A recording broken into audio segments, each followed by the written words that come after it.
국회 예산심사가 계속되고 있는 가운데 정보위원회는 비공개 간담회를 열고 북한 미사일 기지에 관한 국정원의 보고를 받았는데요. 취재기자 연결해 보겠습니다.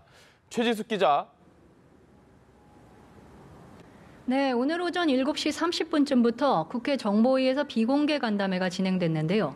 국가정보원으로부터 북한 미사일 기지에 관한 사항을 보고받았습니다. 국정원은 황해북도 황주군에 있는 삭간물 기지 현황을 이미 파악하고 있었고 통상적 수준의 활동이 지속돼 왔다고 보고했습니다.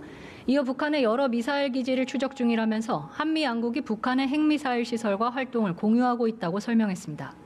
국정원은 또 북미 정상회담 이후에도 북한의 핵미사일 관련 활동이 진행되고 있으며 핵개발이나 핵탄두 소형화 활동은 지금도 진행 중인 것으로 추정한다는 내용을 보고했다고 정보위원들이 전했습니다. 더불어민주당 홍영표 원내대표는 오늘 오전 회의에서 CSIS가 공개한 사진은 민간 상업위성이 찍은 것이라면서 삭간물 미사일 기지는 미국이 이미 파악하고 있는 사실인데 새 기지를 가동하는 것처럼 부풀리고 과장하면 안 된다고 말했습니다.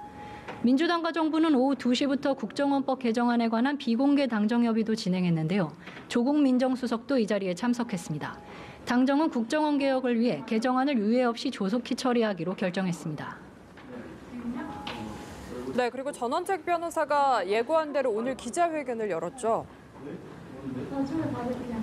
네, 그렇습니다. 전원책 변호사가 좀 전 오후 2시쯤 여의도에서 기자회견을 열고 자신의 입장을 밝혔는데요.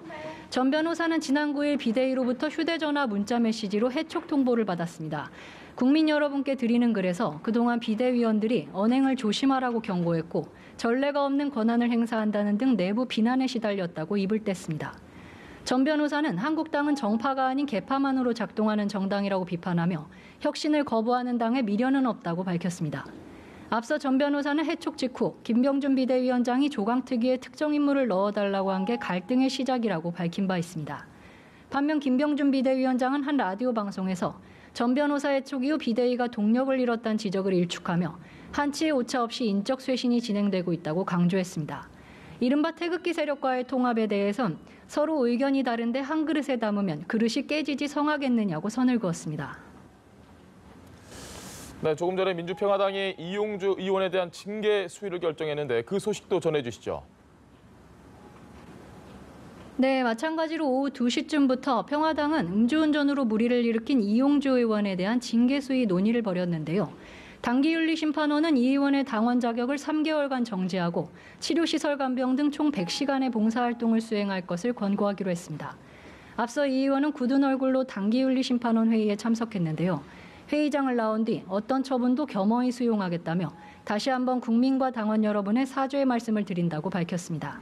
앞서 이 의원은 지난 8일 경찰에 출석해 음주운전 혐의를 인정한 바 있습니다. 평화당은 지난 7일 징계를 결정하려고 했지만 이 의원이 경찰 조사 이후로 연기를 요청해 결정을 미뤘습니다. 지금까지 국회에서 전해드렸습니다.